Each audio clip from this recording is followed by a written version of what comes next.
अस्सलाम वालेकुम dear students.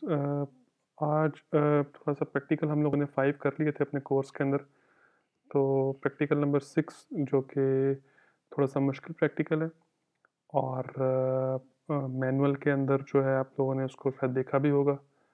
Basically वो प्रैक्टिकल जो है वो it's all about predicting upland erosion. तो आपने उसके अंदर इरोजन के रेट को जो है वो प्रिडिक्ट करना है। ठीक है। मैं पहले बता चुका हुआ हूँ कि मेजर करने में और प्रिडिक्ट करने में बड़ा फ़र्क होता है। प्रिडिक्शन जो है वो किसी चीज़ को जो है वो एक एक बड़े लेसर एफिशिएंट तरीके से जो है ना मालूम करने का नाम है।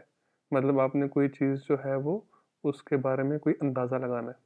ठीक है। वेयर एज मेजरमेंट जो है it's an accurate way of measuring different entities या फिजिकल पैरामीटर्स। तो ये बेसिकली इरोजन जो है ये बेसिकली प्रिडिक्ट ही होती है। इसे मेजर करना जो है it's a very difficult job. Reason being के अगर बिलफर्स मैं अगर यहाँ पे आपको ड्रॉ करके दिखाऊँ, अगर एक पीस ऑफ लैंड है आपके पास, सपोज ये ये एक शहर है आपके पास बिलफर्स। ठीक है ना। इस शहर में जो है, अब आपको पता है इस चीज़ का कि बहुत सारी जगहें जो हैं ऐसी होंगी जिन जगहों के ऊपर जो है ना वो कोई कोई वाटर बॉडी होगी, लेक वगैरह हो सकती है, कोई कोई वाटर रिटेंशन जो है स्ट्रक्चर हो सकता है। ठीक है ना। बहुत सारी जगहें ऐसी हैं जहाँ पे रोड्स बनी हो सकती हैं। ठीक है। बहुत सारी जगहें जो है ना वो ऐसी हैं जहाँ पे मैं मिसाल दूंगा कि ह्यूमन जो है ना उनकी पॉपुलेशन जो है ना वो घर घर वगैरह हो सकते हैं वहाँ पे। ठीक है। और फिर साथ में बहुत सारी ऐसी जगहें भी हो सकती हैं जहाँ पे जो है वो मट्टी वगैरह हो, जो कि इरोजन जिसकी हो सकती हो। अब ये बिल्कुल सिटी है, डिफरेंट चीज़ें हैं। अब ज़ाहिर बात है कि चूंकि ये मैंने बताया था आपको कि ये लेक्स हैं। ठीक है।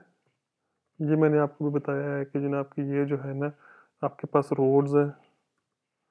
ये मैंने बताया था अभी आपके पास, सपोज करो कि ये जो है ना ये रेजिडेंशियल एरियाज है।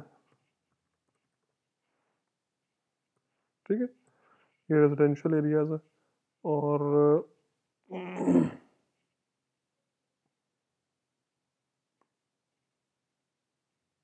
ठीक हो गया। और ये लास्टली जो है ये आपके पास जो है बेसिकली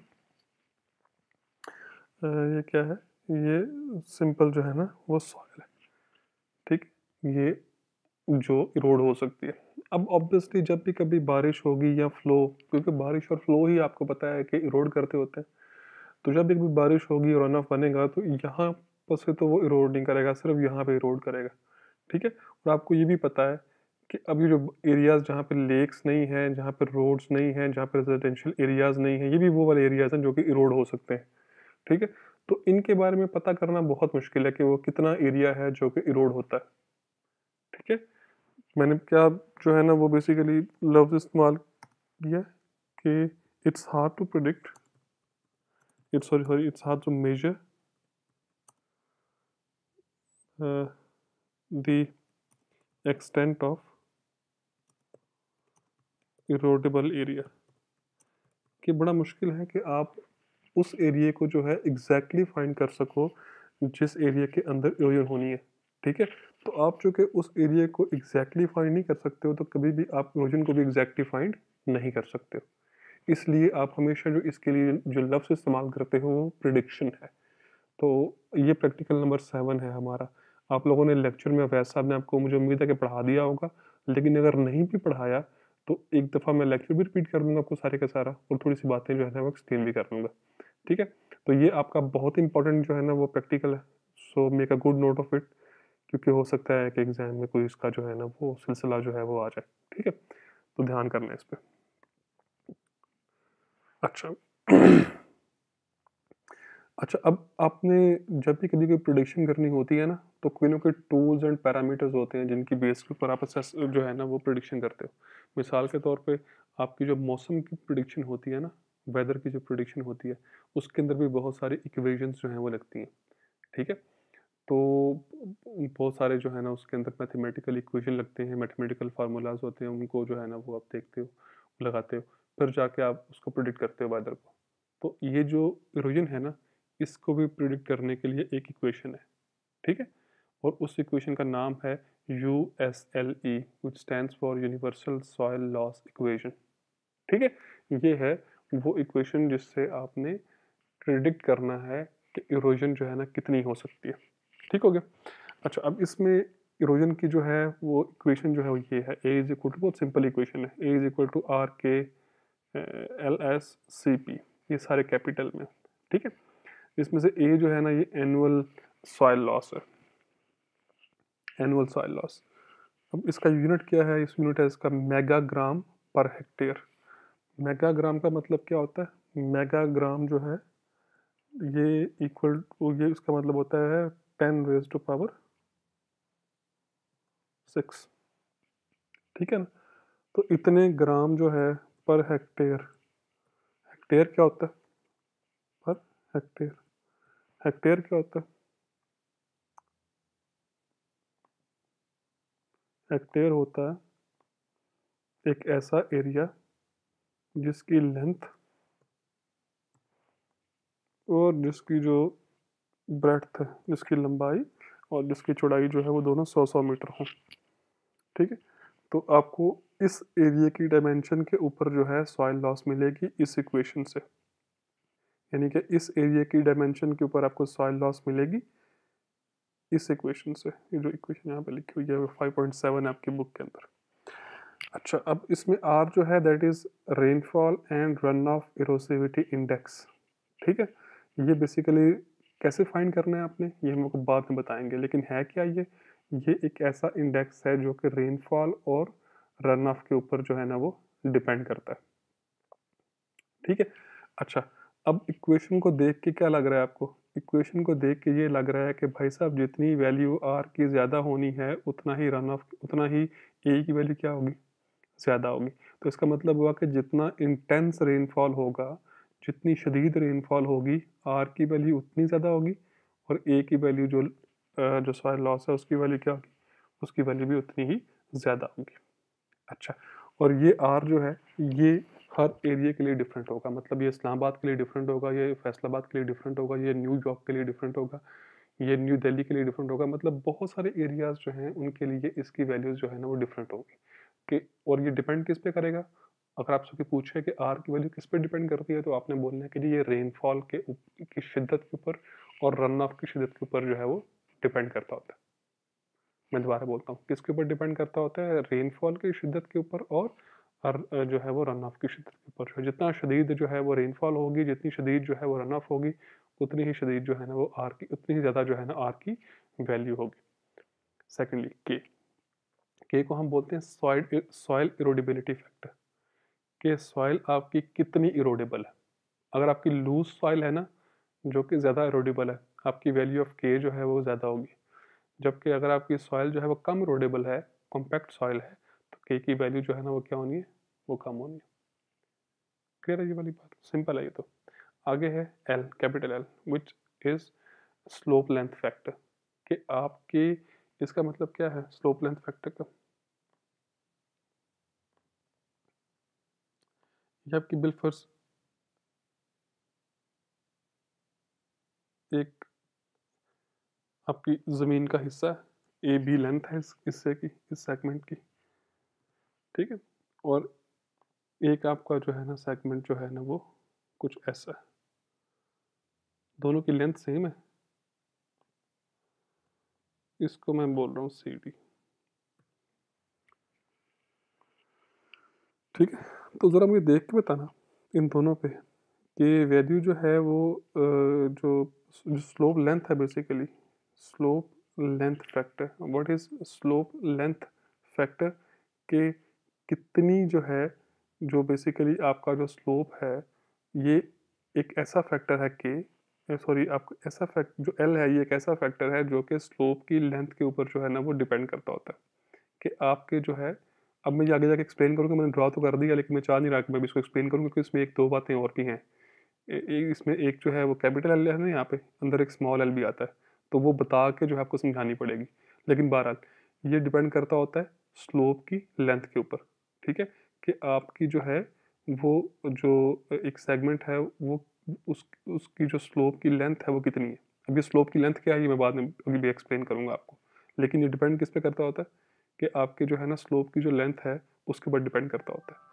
अब हमें ये देख के पता लग रहा है इस इक्वेशन की तरफ कि जितनी ज़्यादा ज़मीन जो है ना वो स्लोपी होगी उतनी ही ज़्यादा जो है ना वो आपकी जो है वो एल की वैल्यू जो है ना वो होगी।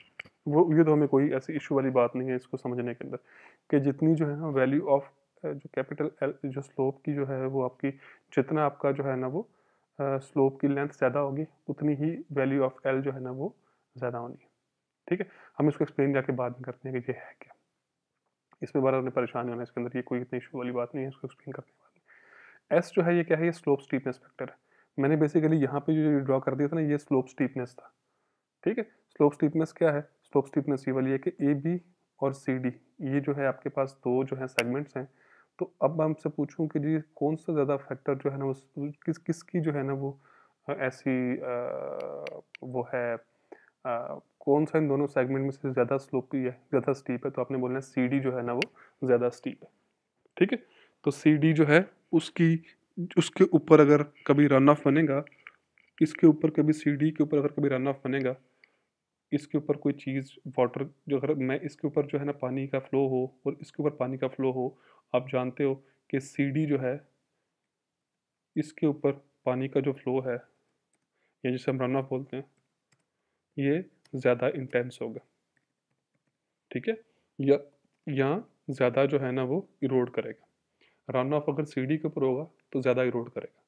ठीक है, क्यों? क्योंकि इसकी स्लोप की जो स्टीपनेस है ज़्यादा ज़्यादा है, तो पानी की जो वेलोसिटी है वो इसके ऊपर क्या होगी, ज़्यादा होगी।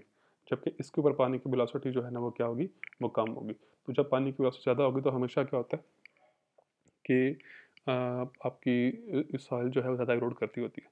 अब मैं थोड़ा सा इसके बाद इसको बताने के बाद थोड़ा सा जो है ना वो बता दूँ आपको कि स्लोप लेंथ फैक्टर क्या है, या आपके पास सी डी है ना, तो अगर बिल्कुल ऐसा ही मैं ड्रॉ कर दूँ, एक ऐसी ही लाइन जो कि सी डी जितनी ही जो है ना स्टीप हो और मैं उसको ई एफ बोल दूँ, तो अब इन दोनों केसेस के अंदर आप जानते हो कि जो ई एफ है ये ज़्यादा जो है ना वो इसकी जो है वो लेंथ जो है स्लोप की वो क्या है, वो ज़्यादा है। तो स्लोप लेंथ जितनी ज़्यादा होगी सॉइल उतना इरोड करेगी। फिर स्लोप स्टीपनेस क्या है कि आपका स्लोप जो है कितना ज़्यादा है, लेंथ क्या है कि स्लोप की लेंथ जो है वो कितनी ज़्यादा है, और स्टीपनेस क्या है कि स्लोप इटसेल्फ जो है वो कितना ज़्यादा है। तो ये दोनों जो है जितने ज़्यादा होंगे उतना ही जो है आपकी जो सॉइल लॉस है वो क्या होनी है, वो ज़्यादा होनी है। ठीक है, मैं इन दोनों को बाद में जो है ना एक्सप्लेन भी जो है ना मैं मज़ीद करूँगा, लेकिन फ़िलहाल जो है वो क्या है कि ए बी और सी डी को देखना है, तो इन दोनों में से जो स्टीपनेस है वो किसकी ज़्यादा है, सी डी की जो स्टीपनेस है वो बहुत ज़्यादा है। लेकिन स्लोप लेंथ को अगर देखना है, स्लोप लेंथ क्या होती है, मैं इसको बता दूँ आपको दोबारा एक दफ़ा कि यहाँ से लेके यहाँ तक की जो लेंथ है ना, ये बेसिकली जो है ना आपके स्लोप की लेंथ है, ये है कैपिटल एल। ठीक है, और यहाँ से लेके जो यहाँ तक वाली लेंथ है ना, ये है आपकी कैपिटल एल। अब चूंकि कैपिटल एल जो है अब चूंकि कैपिटल एल जो है अब चूंकि जो कैपिटल एल की वैल्यू है वो ई एफ के लिए ज़्यादा है, क्योंकि ज़्यादा बड़ी जो है ना उसके स्लोप की लेंथ है, तो हम ये हमेशा कह सकते हैं कि जो आपका ई एफ है इसके स्लोप की लेंथ की फैक्टर की वैल्यू जो है ना, या एल की वैल्यू जो है इसके लिए वो ज़्यादा होगी। अच्छा, उसके बाद है सी, ये है कवर मैनेजमेंट फैक्टर। अच्छा, अब ये कवर मैनेजमेंट फैक्टर क्या है कि आपका आपका बिलफर्ज कोई एरिया है,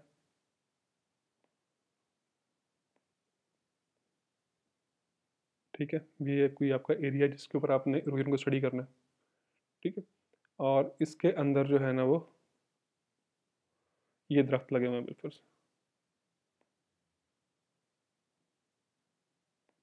ठीक है, ये डिफरेंट जो है ना दरख्त लगे हुए हैं।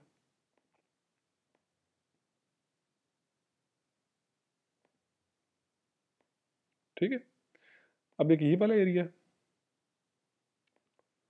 और दूसरे वाला एरिया जो है ना वो कोई ऐसे है। एग्जैक्टली सेम जो है ना उन एरिया की जो है एग्जैक्टली सेम एरिया है, एरिया दोनों का सेम है, लेकिन जो यहाँ पे जो दरख्त लगे हुए हैं वो कम लगे हुए हैं। ठीक है, बस ये। ठीक है, अब यहाँ का जो कवर है वो ज़्यादा है एज़ कम्पेयर टू इस वाले एरिया के कवर के।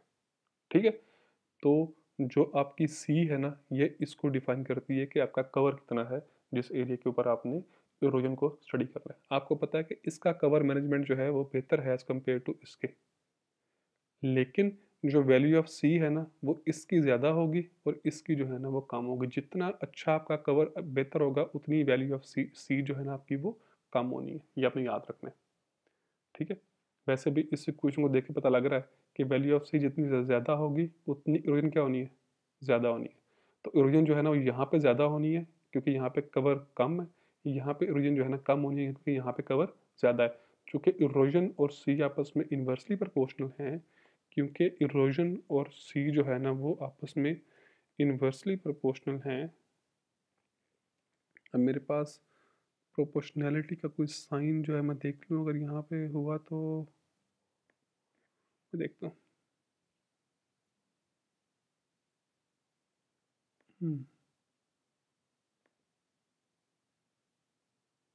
नहीं है।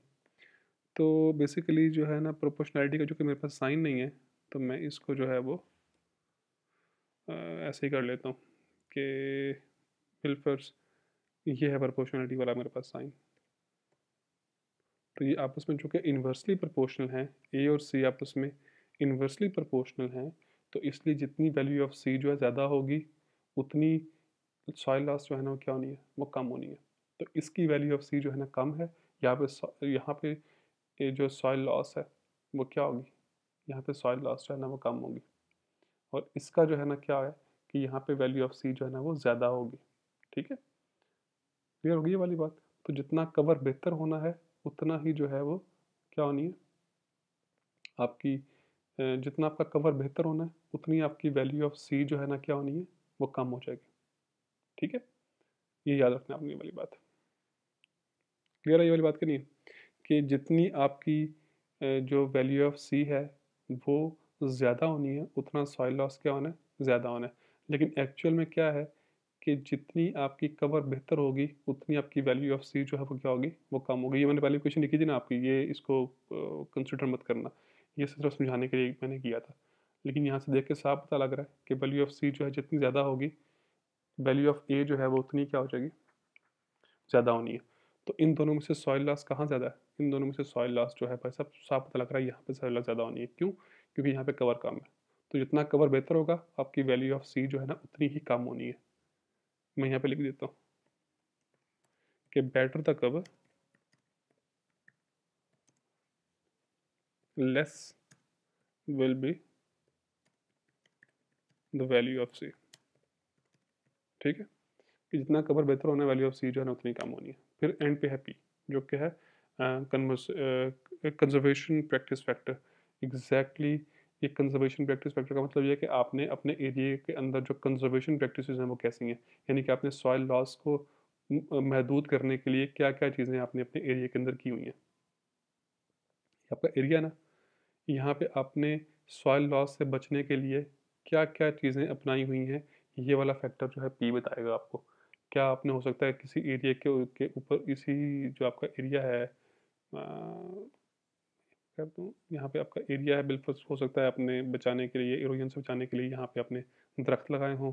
ठीक है, लेकिन सिर्फ दरख्त ही तो जो है ना वो तो इरोजन से बचा सकते हैं ना, सिर्फ दरख्त तो नहीं होते।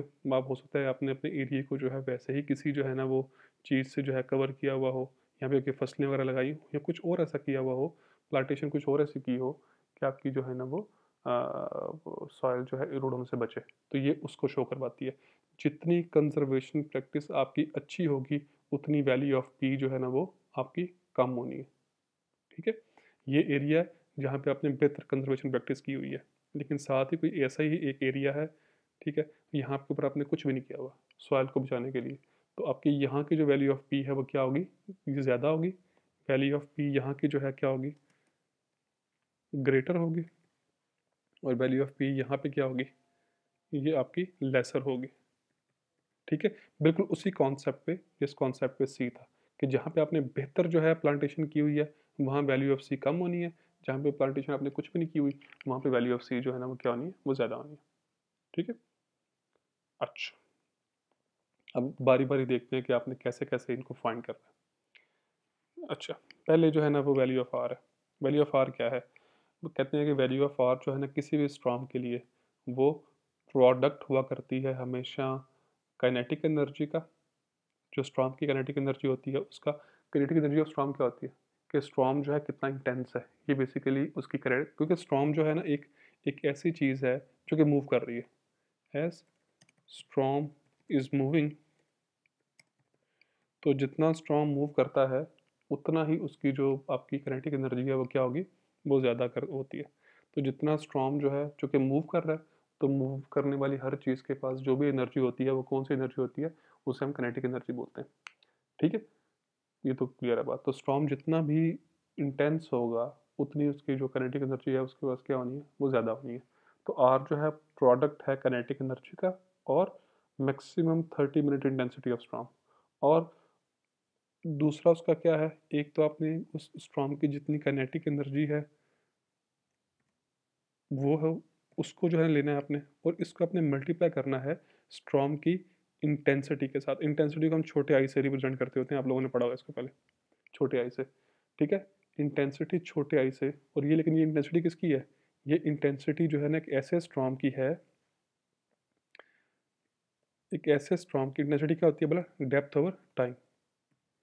ये इंटेंसिटी आपने एक ऐसे स्टॉर्म की लेनी है कि जिसका टाइम जो है ना कितना होगा, 30 मिनट होगा। ठीक है, 30 मिनट के अंदर जितनी भी डेप्थ उसकी बन गई है वो इंटेंसिटी लेनी है आपने। ठीक है, एक स्टॉर्म आया आधे घंटे के लिए, तो जितनी डेप्थ ऑफ वाटर उसने आधे घंटे में बनाई है, जितनी डेप्थ ऑफ वाटर उसने आधे घंटे में बनाई है, मतलब आपने कोई रेन गेज लगाई हुई है ना यहाँ पे स्टॉर्म के लिए, स्टॉर्म को मेजर करने के लिए बिलफर्ज ये कोई रेन गेज है। ठीक, ये कोई रेन गेज बिलफर्ज आपने बनाई है। ठीक है, ये रेन गेज है आपकी। अब ये जब बारिश शुरू हुई थी तो पानी इसके अंदर आना शुरू हुआ और पानी जो है ना वो इसके अंदर इकट्ठा होना शुरू हुआ। तो आपने करना क्या है, आधे घंटे के बाद इसकी देखने की डेप्थ कितनी बनी है, जितनी डेप्थ बनेगी उसको टाइम से डिवाइड करके 30 मिनट से। ठीक है, तो आपने देख लेना है कि भाई साहब कितनी इंटेंसिटी है उसकी, और उसको फिर मल्टीप्लाई करना है काइनेटिक एनर्जी के साथ। ठीक है, तो ये बेसिकली आपकी वैल्यू ऑफ आर जो है ना वो देगी आपको।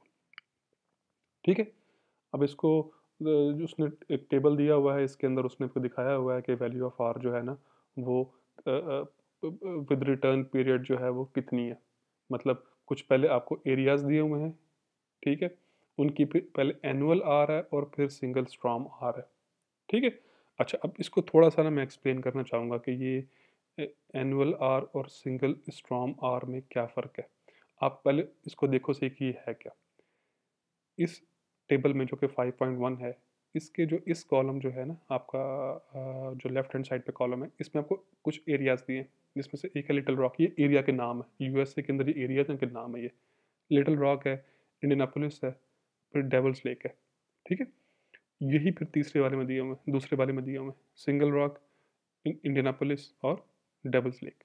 लेकिन दोनों में फ़र्क क्या है? एक एनुअल आर है और दूसरा क्या है? सिंगल स्टॉर्म आर है। क्या मतलब है इस बात का? ये एनुअल आर क्या होता है, ये सिंगल स्टॉर्म आर क्या होता है। मैं अभी तक मैंने इसको कोई एक्सप्लेन नहीं किया, मैं इसको एंड पे एक्सप्लेन करता हूँ। पहले आप मुझे ये बताओ, यहाँ पे देखो ज़रा गौर करो कि जितना रिटर्न पीरियड जो है ज़्यादा हो रहा है, आप देख रहे हो कि वैल्यू ऑफ आर आपकी उतनी ही क्या हो रही है, ज़्यादा हो रही है। अच्छा, दो जब आपका रिटर्न पीरियड 2 साल था तो वैल्यू ऑफ आर आपकी कितनी आ रही थी, 5242। जब आपका रिटर्न पीरियड 5 साल हो गया तो वैल्यू ऑफ आर कितनी आ रही है, 7182। और जब आपकी जो रिटर्न पीरियड जो है 20 साल हो गया तो कितना आ रहा है, 9684 आपकी जो है ना mega joule millimetre per hectare per hour per year जो है वैल्यू ऑफ आर जो है आपकी इतनी आ रही है। ठीक है, ये याद रखना आपने कि वैल्यू ऑफ आर जो है किस में होती है, mega joule millimetre per hectare per hour per year. ठीक है, क्लियर है ये वाली बात। अच्छा, इस तरीके से जो है ना आपने इसको जो है वो देखना है, ये इसके यूनिट्स हैं। ठीक है, और आप इसको वैसे इन दोनों के यूनिट्स को भी देख लोगे ना आप, ये मिलीमीटर पर आवर होती है ना ये वाली इंटेंसिटी जो है ना, ये वाली आपकी मिलीमीटर पर आवर है। तो ये मिलीमीटर पर आवर तो इंटेंसिटी का आ गया, और जो एनर्जी है वो क्या होती है, mega जॉल per hectare per year.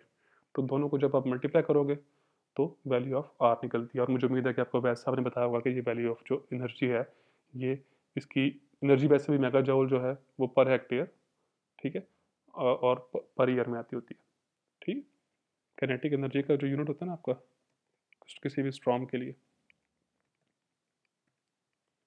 वो होता है मेगा जॉल पर हेक्टेयर ईयर, और जो इंटेंसिटी का होता है वो क्या होता है, मिलीमीटर पर आवर। दोनों को जब आप कंबाइन करोगे तो यही वाला बनता है आर का यूनिट जो। अच्छा, अब इसमें समझने वाली बात ये है कि देखो, जूं रिटर्न पीरियड बढ़ रहा है ना हर लोकेशन के ऊपर, वैल्यू ऑफ आर जो है बढ़ती आ रही है। आपने पढ़ा हुआ इस बात को पहले कि जितना रिटर्न पीरियड किसी स्ट्रॉम का जो है ज़्यादा होता है, उतना ही जो है ना वो स्ट्रॉम जो है इंटेंस होता है। मैंने बड़ी दफ़ा एग्जांपल दी आप लोगों को कि जैसे मिसाल के तौर पे जो है ना, ये जो आपकी मानसून है ये हर साल आती है, ये इतना इंटेंस नहीं होता। लेकिन जैसे कई तूफ़ान हैं आपके, वो जितने ज़्यादा बड़ा तूफ़ान होता है वो उतनी ही देर के बाद आया करता है, ठीक है। 2005 का ज़लज़ला आया था हमारा, नेचर के अंदर ये बात है कि जितनी चीज़ जो है कोई जो डेवास्टेटिंग चीज़ है, जितनी वो जो है वो देर के बाद आए, वो उतनी ही इंटेंस होती है। मिसाल के तौर पे मैं दे रहा हूँ आपको कि जैसे 2005 का ज़लज़ला आया था, कहते हैं कि 100 साल के बाद वो ज़लज़ला जो है दोबारा रिपीट होता है, ठीक है। 1935 में एक ज़लज़ला आया था कोयटा के अंदर, पूरा कोयटा बैठ गया था, ठीक है। वो कहते हैं कि उसका रिटर्न पीरियड जो है वो 200 साल होता है, यानी कि 200 साल के बाद वो एक दफ़ा आता होता है हमेशा।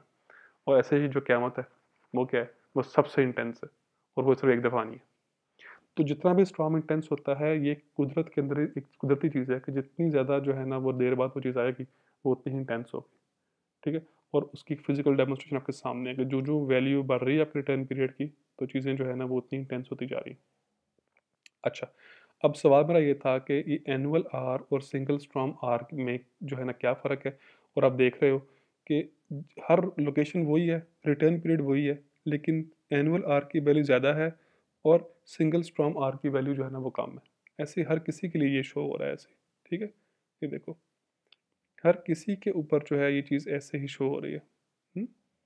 कि जहाँ-जहाँ भी वैल्यू गिवन है, वो ऐसा ही है कि एनुअल आर की वैल्यू जो है ना वो ज़्यादा है, और सिंगल स्टॉर्म आर जो है उसकी वैल्यू जो है ना वो कम है। इसकी क्या वजह?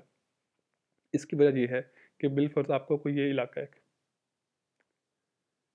एनुअल आर का मतलब ये है, एनुअल आर का मतलब ये है कि आपने इस इलाके में होने वाले पूरे साल में जो सबसे इंटेंस स्टॉर्म था, intense storm from all the storms in a year, किसी भी ईयर के अंदर जो सबसे इंटेंस स्टॉर्म था वो लिया आपने, और उसकी इंटेंसिटी जो है उसकी मदद से और उसकी एनर्जी की मदद से आपने ये वाली वैल्यू निकाली, ठीक है। यानी कि जो इस पूरे साल के अंदर सबसे इंटेंस स्टॉर्म था उसकी काइनेटिक एनर्जी और इंटेंसिटी को लेकर आपने इसकी वैल्यू जो है ना उसको निकाला आपने। लेकिन जो सिंगल स्टॉर्म आ रहा है वो क्या है कि पूरे ऐसा ही इलाका है, बिल्कुल ये इलाका है, ठीक है। उसमें कोई एक जो है ना आपने स्टॉर्म जो है उसे पिक किया, कोई एक स्टॉर्म था, ठीक है। ज़रूरी नहीं है कि वो सबसे इंटेंस था, कोई एक स्टॉर्म एक स्टॉर्म जो कोई भी गिवन स्टॉर्म है वो हो रहा है, आपने उसको पिक किया, ठीक है। और आपने उसकी इंटेंसिटी को और उसकी जो है ना वो काइनेटिक एनर्जी को मल्टीप्लाई करके उसकी वैल्यू ऑफ आर निकाली है। अब ऑब्वियस सी बात है कि एक ऐसा स्टॉर्म है जो साल के अंदर सबसे इंटेंस है, और एक ऐसा स्टॉर्म है जो कि उस टाइम जो था ना वो आ रहा था, वो हो सकता है कि इंटेंस ना हो, ठीक है। पॉसिबिलिटी है ना कि आपने एक ही स्टॉर्म लिया है, ये सिंगल स्टॉर्म है, या आपने एक ही स्टॉर्म लिया है। कौन सा वाला स्टॉर्म है जो एक गिवन लोकेशन के ऊपर आया था उस टाइम पे जब आप थे, ठीक है। तो ये आपने उससे जो है ना वैल्यू फाइंड किया है। अब हो ये सकता है, ये पॉसिबिलिटी है कि आपका सिंगल स्टॉर्म आर की वैल्यू और एनुअल आर की वैल्यू जो है ना सेम आ जाए, लेकिन ये कभी नहीं हो सकता कि सिंगल स्टॉर्म की वैल्यू जो है वो बढ़ जाए एनुअल स्टॉर्म की वैल्यू से, ठीक है। ये दोनों बराबर कब होंगे? ये दोनों, सॉरी, ये मैं दोबारा एक दफ़ा बोल देता हूँ कि ये सिंगल स्टॉर्म आर और एनुअल आर बराबर कब होंगे? जब आप इस जगह पे खड़े हुए हैं और एक ऐसा स्टॉर्म आया है इत्तेफाक से, जो कि इस जगह के ऊपर उस साल का सबसे इंटेंस स्टॉर्म है। फिर ये हो सकता है कि हाँ जी, आपकी जो है ना इस जगह के लिए एनुअल आर की वैल्यू और आपके सिंगल स्टॉर्म की वैल्यू जो है ना वो सेम हो।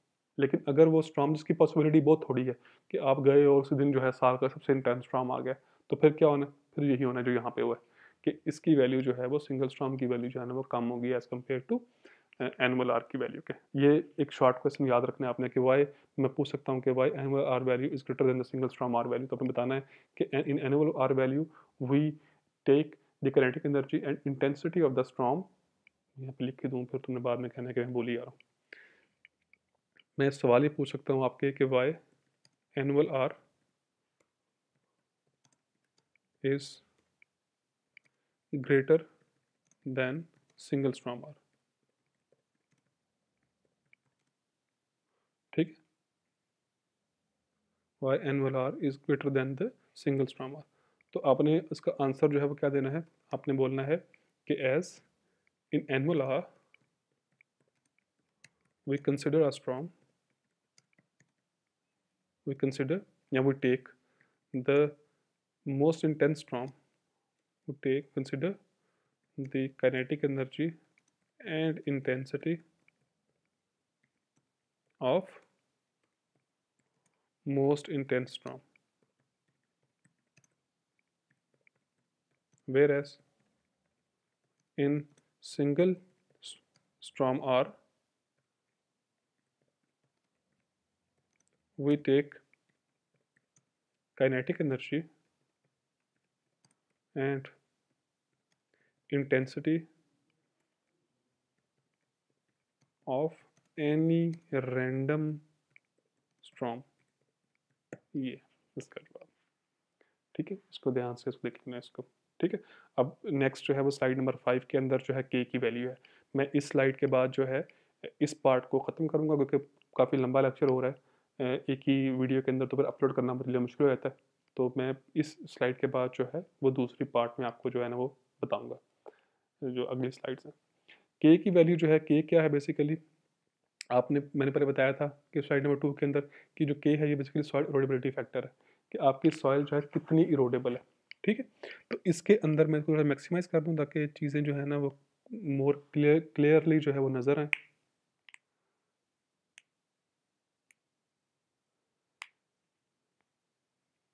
अच्छा, थोड़ा लैपटॉप में स्लो ही है। के की वैल्यू जो है किसके बराबर होती है, एक तो है के की वैल्यू आप इक्वेशन से फाइंड करो। ठीक है, दो तरीके हैं के को फाइंड करने के। पहला क्या है कि आप इस कॉम्प्लिकेटेड इक्वेशन से इसको फाइंड करो। क्या है वो equation, K is equal to 2.8 into 10 raise to power minus 7 m raise to power 1.14, फिर ब्रैकेट में 12 माइनस ए। यहाँ पे एम क्या है लिखा हुआ है उसने, पार्टिकल साइज पैरामीटर। ठीक है, कि पार्टिकल साइज जो है पैरामीटर है, वो कैसे फाइंड करते हैं वो उसने बताया हुआ है आपको। क्या आगे, percentage silt plus percentage of very fine sand. ठीक है, इसको ज़रब दो 100 माइनस परसेंटेज ऑफ क्ले। ठीक है, तो ये है बेसिकली पार्टिकल साइज का पैरामीटर। क्या फार्मूला है इसका कि परसेंटेज ऑफ सिल्ट और परसेंटेज ऑफ सैंड को ऐड करो और फिर इसको ज़रब दो 100 माइनस परसेंटेज ऑफ क्ले से। ठीक है, तो ये आपकी पार्टिकल साइज की जो है ना वो वैल्यू आ जाएगी। ए यहाँ पे क्या है, ये है परसेंट ऑर्गेनिक मैटर। मैं पहले एम को बता दूँ आपको एक दफ़ा कि एम जो है इसको आपने कैसे फाइंड करना है। आप बिलफर्ज आपकी जो सिल्ट कोई सॉइल का सैंपल है जिसके अंदर सिल्ट की परसेंटेज जो है 50% है, सैंड की परसेंटेज जो है 40% है, और जो क्ले की परसेंटेज है ना वो है 10%। ठीक है, तो जो वैल्यू ऑफ एम जो है ना आपकी आएगी ना वो बेसिकली क्या है कि आपने परसेंटेज ऑफ सिल्ट को जो कि 50 है, इसको आपने ऐड करना है percentage of very fine sand जो कि 40 है। ठीक है, और फिर इसको ज़रब देना है 100 माइनस परसेंटेज ऑफ क्ले, ये आ गया। तो ये कितना बन गया, वैल्यू ऑफ एम कितनी आ गई यहाँ से, 90 ज़रब 90। तो वैल्यू ऑफ एम जो है ना कितना आ गया, 180। आई होप कि इसमें कोई इतना इशू नहीं होगा। ठीक है ना, तो ये पार्टिकल साइज का पैरामीटर है जिसको इस इक्वेशन से आपने फाइंड करना है। ए जो है ना वो क्या है, ए है बेसिकली परसेंट ऑर्गेनिक मैटर कि आपकी सॉइल के अंदर कितने परसेंट ऑर्गेनिक मैटर है। जितना सॉइल के अंदर ज़्यादा ऑर्गेनिक मैटर होता है, सॉइल उतनी ही कम इरोड होती है। और आप ये देखो कि जितनी ए की वैल्यू ज़्यादा होगी, के की वैल्यू उतनी क्या होगी, इस इक्वेशन से पता लग रहा है कि उसकी वैल्यू उतनी ही कम होगी। सही है, यहाँ देख पता लग रहा है ना कि सिंपल सी बात, जितनी ए को बढ़ा दोगे आप तो उतनी ही के की वैल्यू क्या हो जाएगी, कम हो जाएगी। ठीक है, तो और शो हो रहा है कि ऑर्गेनिक मैटर जितना ज़्यादा होगा उतनी सॉइल जो है वो कम एरोडेबल है। फिर बी क्या है? Soil structure code. ये सॉइल स्ट्रक्चर कोड क्या होता है कि आपके पास सॉइल जो है उसका स्ट्रक्चर क्या है, वो कैसी है, दिखने में कैसी है। या तो वो वेरी फाइन ग्रेनुलर होगी, दानेदार होगी और बड़ी फाइन। ग्रेनुलर का मतलब क्या होता है? दानेदार। कि दानेदार है लेकिन बड़ी फाइन है, उसके लिए जो है बी की वैल्यू 1 है। अगर फाइन ग्रेनुलर है तो वह कितनी है? 2 है। मीडियम और कोर्स ग्रेनुलर है तो 3 है। ब्लॉकी, प्लेटी और मैसिव है तो फिर वैल्यू जो है आपकी बी की 4 है। अच्छा, अब जितनी आपकी सॉइल जो है वो उसका पार्टिकल साइज़ बड़ा होता है, आपको एक बात पता है कि जितनी आपकी सॉइल की वैल्यू जो है ना बी की, ऊपर देख भी रहे हो आप, पता लग रहा है आपको कि जितनी बी की वैल्यू ज़्यादा होगी उतना ही के की वैल्यू क्या होगी? वो ज़्यादा होगी। सही? क्यों? क्योंकि देखो पहले अगर बी के लिए 4 है, मैं सपोज़ कर रहा हूँ, 4, हाँ 4 है बिल्कुल, 4 माइनस 2 है। इसकी पैरामीटर की वैल्यू जो है ना वो उतनी क्या है? इस पैरामीटर की वैल्यू जो है, जितना बी को बढ़ा दोगे इस पैरामीटर की वैल्यू उतनी ज़्यादा हो जाएगी, और उतनी ज़्यादा होने से के की वैल्यू क्या हो जाएगी? उतनी ही ज़्यादा हो जाएगी। तो मतलब ये हुआ कि हमने जितनी हमारी सॉइल की जो है पार्टिकल की साइज़ ज़्यादा होगी उतना ही सॉइल जो है वो क्या होती है? वो ज़्यादा इरोडेबल होती है। अब आपसे एक सवाल है, क्या क्ले ज़्यादा इरोडेबल है या सैंड ज़्यादा इरोडेबल है? इसका आंसर बताना है मुझे आपने। ठीक है? ये आपके लिए असाइनमेंट भी है एक तरह से। सिंपल है इसका आंसर, बताइए आपको क्या इसका आंसर है? फिर आगे जो है plus 3.3 into 10 raise to power -3 C -3। C क्या है? ये है सॉइल परमेबिलिटी क्लास, कि आपकी सॉइल जो है वो उसकी परमेबिलिटी कितनी है। ठीक है? अच्छा, परमेबिलिटी का मतलब क्या होता है कि आपकी सॉइल कितनी परमिएबल है, कितनी उसके अंदर पानी जो है वो तेज़ी के साथ मूव कर सकता है। अगर तो वो रैपिड है तो 1 है, मॉडरेट टू रैपिड है आपकी परमेबिलिटी तो वो 2 है, मॉडरेट जो है ना आपकी जो परमेबिलिटी है तो फिर 3 है, स्लो टू मॉडरेट है 4 है, अगर स्लो है तो 5 है और वेरी स्लो है तो वो 6 है। जितनी आपकी सॉइल जो है वो लेस परमिएबल होगी उतनी वो सॉइल जो है वो ज़्यादा इरोडेबल है। इसकी क्या वजह है? बहुत सिंपल है। बिल फर्जी मेरे वैसे लैपटॉप की बैटरी भी ख़त्म हो रही है तो मेरा ख्याल है कि मैं चलो इसमें ख़त्म कर लेता हूँ जल्दी से। बिल फर्जी आपका ये सॉइल का पार्टिकल है, ठीक है? मैं इसे ही कॉपी करके साथ में कर देता हूँ। बिल ठीक है, आपके ये जो है ना आपके सॉइल के पार्टिकल्स हैं, सारे के सारे सरफेस के ऊपर, ठीक है? अच्छा जी, जल्दी कर देता हूँ, बैटरी ख़त्म हो रही है मेरी लैपटॉप की। जो 3 ठीक है, काफ़ी है। ये आपके सॉइल के पार्टिकल हैं। अच्छा, अब इनके ऊपर जो है रन ऑफ ने भागना है। पानी जो है वो इस ये सरफेस बना रहे हैं ना आपके सॉइल का, ये आपके सरफेस के ऊपर 3 पार्टिकल हैं, बिलफर्ज मैं सपोज़ करवा रहा हूँ आपसे, ठीक है? अब जो सॉइल है, वो ज़ाहिर बात है आपको पता है कि जितना इनके बीच में डिस्टेंस ज़्यादा होगा या जितने इनके पोर ज़्यादा होंगे, पानी उतना ही नीचे की तरफ आएगा। जितना पानी इसके अंदर जो है वो ज़्यादा आएगा, उतना ही रन ऑफ क्या होगा? वो लेस इंटेंस होगा। परमेबिलिटी जो है, परमेबिलिटी मोर तो इनफिल्ट्रेशन मोर, और जो रन ऑफ है वो लेस इंटेंस। ठीक है? कि जितनी आपकी सॉइल की परमेबिलिटी ज़्यादा होती है, जो आपका वो है रन ऑफ है वो उतना ही लेस इंटेंस होता है। तो ऑब्वियसली फिर यहाँ से मैं देख के यही पता लगता है कि भाई साहब जितनी आपकी सॉइल की परमेबिलिटी ज़्यादा होनी है ना, जितनी परमेबिलिटी कम होनी है उतनी, जैसे ये वेरी स्लो है, इसकी बहुत लेस परमेबिलिटी है। 6 वैल्यू इधर पुट करके देखो, आपकी के की वैल्यू उतनी ही क्या होगी? ज़्यादा होगी। तो जितनी सॉइल कम परमेबल उतनी ही जो है आपकी जो इरोजन है वो क्या होनी है? वो ज़्यादा होनी है। के की वैल्यू बढ़ जाएगी ना, तो जो आप के की वैल्यू जो है ये वाली के की वैल्यू इसके अंदर पुट करोगे इक्वेशन में, तो जो ज़्यादा के की वैल्यू होगी तो ए की वैल्यू जो है वो क्या हो जाएगी? ज़्यादा हो जाएगी। तो इसलिए हमने यहाँ से यही सीखा है कि जितनी सॉइल की परमेबिलिटी की वैल्यू जो है वो ज़्यादा होती है, उतनी ही जो है ना वो सॉइल जो है वो लेस इरोडेबल है। ठीक है? तो आपने के की वैल्यू जो है वो, एक तो ये तरीका है फाइंड करने का। दूसरा क्या तरीका है? वो सेकंड पार्ट में है। ठीक है? तो सो स्टे ट्यून्ड।